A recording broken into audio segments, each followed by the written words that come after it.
দেশের পাশাপাশি প্রবাসেও চলছে শারদীয় দুর্গাপূজার জোর প্রস্তুতি। দুর্গোৎসবকে ঘিরে সাজ সাজ রব সংযুক্ত আরব আমিরাতে বসবাসরত হিন্দু কমিউনিটির মধ্যে। সুদূর কলকাতা থেকে প্রতিমা নিয়ে পূজা উদযাপনের প্রস্তুতি নিয়েছেন তারা।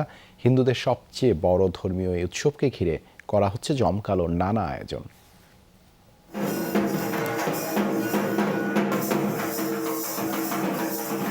মহালয়ে দেবী দুর্গার আগমনের আনন্দে এই আয়োজন। সাজসজ্জা রব চলছে সংযুক্ত আরব আমিরাতে বসবাসরত প্রবাসী হিন্দু সম্প্রদায়ের মধ্যে। দেশটির প্রাদেশিক শহর শারজাহ শিবশঙ্কর গীতা সংঘের মন্দিরে হিন্দু ধর্মাবলম্বীদের এই উৎসবের আমেজ। মন্ত্রপাঠ পূজা অর্চনার মধ্য দিয়ে দেবীকে বরণ করে নেওয়ার প্রস্তুতি নিচ্ছেন ভক্তরা। বাংলাদেশে যেভাবেই আমরা বড় আকারের বিগ্রহ দ্বারা পূজা করে থাকি, ঠিক এভাবেই কিন্তু এবারের মধ্যে পুজোটা হবে। সকল সনাতনী ভাইদেরকে নিয়ে আমরা এখানে সুন্দরভাবে পূজাটা উদযাপন করব। আমার বিশ্বাস সকলেই আনন্দ উপভোগ করবে। গত বছরের নেই এবছর অনেক বেশি আরো আনন্দ হবে। এখানে আমরা সবাই মিলে কাজ করছি, সব বন্ধু বান্ধব মিলে সবাই কাজ করছি।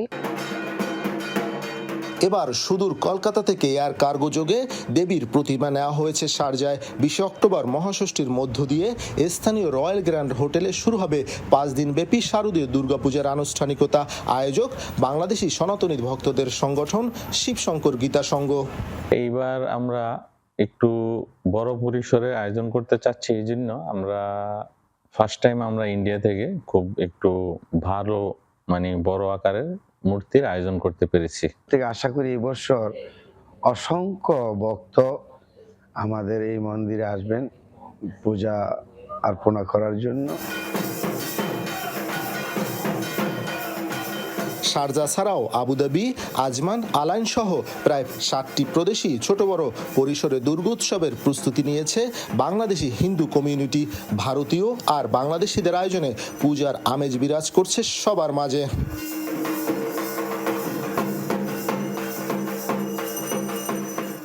আগামী 20 অক্টোবর ষষ্ঠীতে দেবী দুর্গার বোধন, আমন্ত্রণ ও আদিবাসের মধ্য দিয়ে শুরু হবে শারদীয় দুর্গাপূজার আনুষ্ঠানিকতা। 24 অক্টোবর বিজয় দশমীতে পুষ্পাঞ্জলি প্রদান, বিসর্জনের মধ্য দিয়ে শেষ হবে নান্দনিক আয়োজন। মেহেদি, যমুনা নিউজ, সংযুক্ত আরব আমিরাত।